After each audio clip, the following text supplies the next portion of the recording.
Welcome back, everyone, to IELTSBand9 and professional and business writing course that I'm providing on YouTube for free for everyone to enjoy. One of the most common errors or mistakes that many people make is they insert dangling modifiers in their sentences. When you communicate, you should avoid dangling modifiers. What is the dangling modifiers? Dangling modifiers are known as misplaced phrases or words within the sentence. For example, there is a word or a phrase that they're not supposed to be in that spot.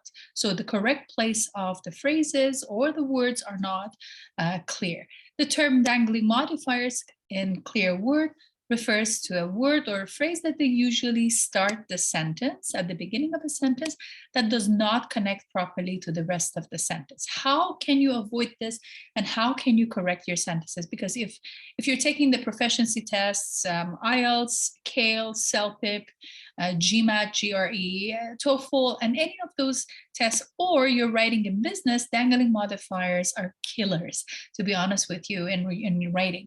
So dangling modifiers are easy to miss. Many people make this mistake without intentional, practice. In fact, they at times in newspapers and magazines and academic journals, you might come across these dangling modifiers. How to untangle dangling modifiers is a technique that you're going to learn. Make sure you pause this video, take notes, share it with your friends, and comment in the comment box below. One of those techniques that I love to train the students on is a simple technique of undangling the dangling modifiers. That might sound a little bit not practical, but by examples you can do that. If you pay attention to this sentence, I started the sentence by saying that tempted by three witches, prophecy, Macbeth, moral, scruples give way to his ambition. What happened in here? You might not understand the meaning of a sentence because of the dangling modifiers, because of the wrong word or phrase at the beginning. So the problem with this specific sentence is that Macbeth scruples are not tempted by the prophecy. Macbeth is tempted. So you need to observe the meaning of the sentence word by word and ask yourself a question: who or what is tempted? The right answer would be the noun or the phrase that is immediately answering the question. You need to fix the sentence because that sentence is incorrect and the meaning does not come across properly. Therefore, to compare these two sentences, the correct answer would be by asking yourself the question, who?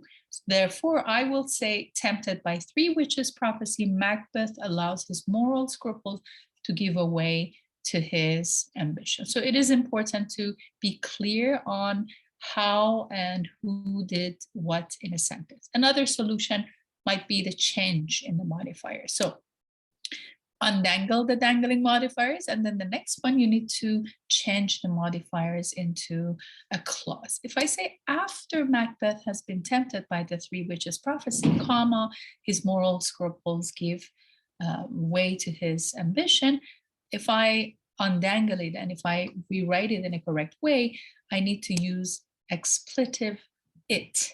So most of the time, without using it, the sentence meaning would not come across. So in the second part, the author forgot to write it. I can change it into to institute carbon tax, for example. I can use it in this example. It is essential first to address the increasing influence of corporate lobby. So it is important to avoid dangling modifiers, the words that they might give you the incorrect meaning.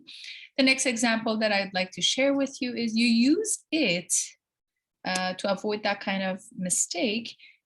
It is raining outside, if I say, right? This example, there are many sentences that I might have two subjects or two objects. In the meaning of a sentence, they might come across as confusion. Then the dangling modifiers, therefore they need to solve something.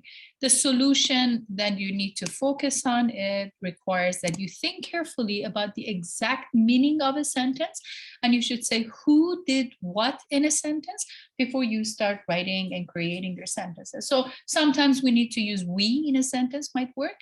And for example, this example, to institute a carbon tax, reforming politicians must first address the increasing influence of corporate lobbies. This sentence is okay because the subject is clear, the doer of the action is clear, there's no dangling modifier. However, it is if I say before adding the compound, it was determined that the solution pH was 6.4, you don't know what was.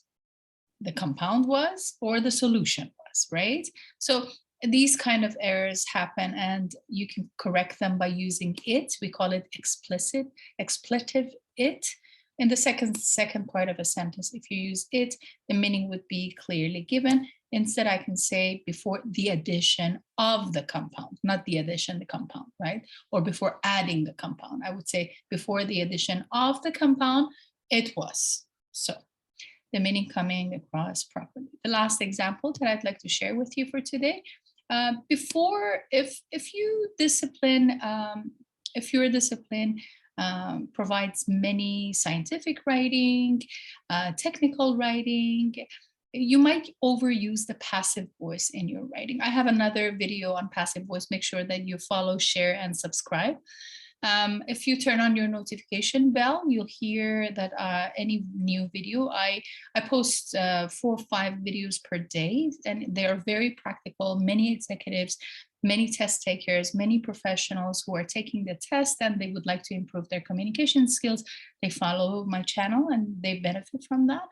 The passive voice is interchangeably used common, but the active construction is usually providing that kind of clear meaning. So make sure that in your writing, avoid dangling modifiers and make sure that you fix dangling modifiers once again by untangling that and by adding expletive it to clarify the meaning of the sentence. Thank you for watching, and I'll see you in my next video.